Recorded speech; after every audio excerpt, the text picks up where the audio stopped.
This was a highly requested video. Highly requested. And by that, I mean that one random person on TikTok was like, hey, can you record a video about how you got started playing the guitar? And I was like, hell yeah, I'll do it just for you. I mean, like, one is better than none. So I got one request for one video and I'm gonna make that video. They requested it a month ago. I'm making it now. I'll message them and be like, hey, here's the video you requested a month ago. Do you still need it? Anyways, this is how I got started playing the guitar.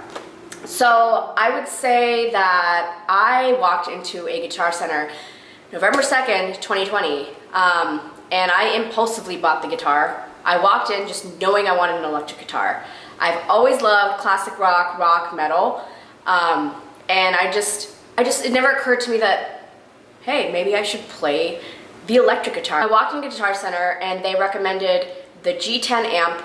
So, you know, with an electric guitar, you get that, you get an amp, you get like the cord that connects the amp to the guitar, so the sound could play out, and you get some picks. At the most basic level, that's really all you need to get started. You don't need much more than that. Of course, a lot of people, when they get into years and years of playing, they build up a lot of guitars, which more power to them. I think they deserve it, they want it, whatever.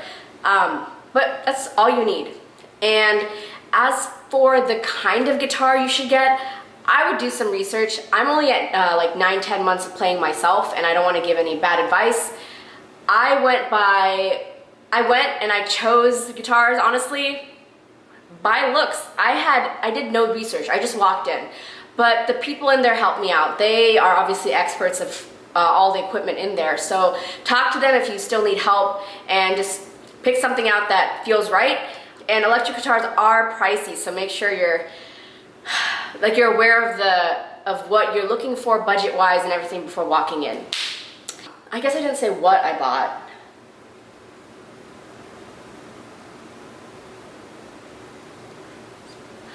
Okay, so what I got was a Les Paul, Epiphany Les Paul. I'm probably gonna cut this out because I'm probably saying that wrong. But do your research, see what you want in terms of amps even. I got like this big chunky amp, my first amp, and it's still back in California because there's no way I could bring it here to Dallas. So it's back in California. I've gotten another another amp since then, which was recommended by Rachel F. I love Rachel F. She's one of the musicians that I was watching even prior to starting. I've been watching her progress videos. They've been so inspirational. She has the 1-year progress video, that's a huge hit, 4-year, 5-year progress video, and so she recommended the Yamaha THR-10. So I got that because it's an audio interface, an amp, and a speaker, like all wrapped up. Like it's just so nice. And I use it all the time for everything, even just like listening to music. So I love that, but it is pricey. I got that after doing research. So if you're not gonna do research, just be smart about what you buy. And again, from Rachel F., the way she said she got started was by watching the videos of this guy named Justin. So he goes by Justin Guitar. Online, he has an amazing course separated by beginner, intermediate, advanced. He recommends you take about 3 months to go through the beginner course.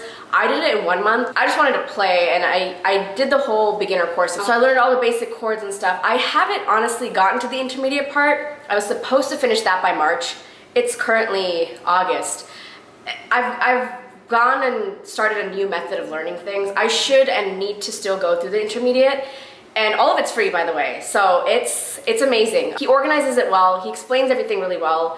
He really emphasizes the importance of playing for fun, because you never want it to not be fun. If it ever starts becoming not fun, you need to rethink the way you're approaching things, because playing the guitar and learning the guitar should always be fun. And he has this amazing app. This sounds like I'm endorsing him.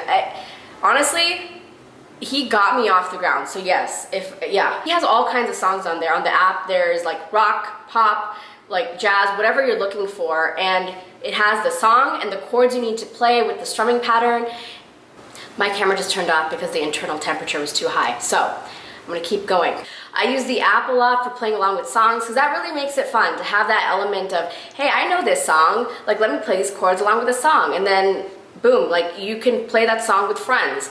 And what I did was I started learning songs. So I found that learning a song beginning to end pushed me to so many different limits.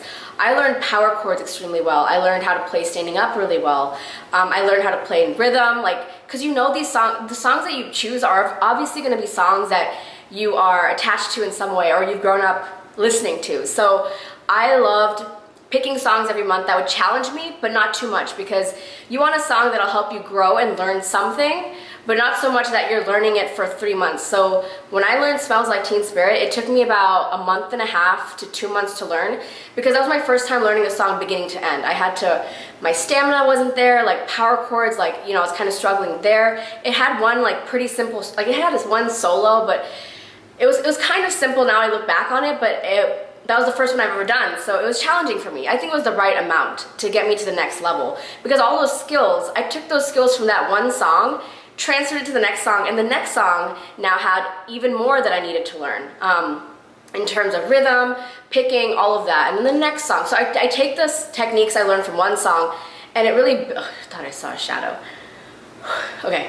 I take the songs and the skills builds on top of each other. So you need to think about every song you do every month. What is it adding to your repertoire? What is it? What are you learning from it? And that's how I choose my songs. So right now I'm learning a song that's really helped my alternate picking. And I think my hand synchronization was really bad. I couldn't even do it. And now it's gotten decently well. And I'm like, okay, cool. What's the next song? So I think I've chosen a song. It might be out of my...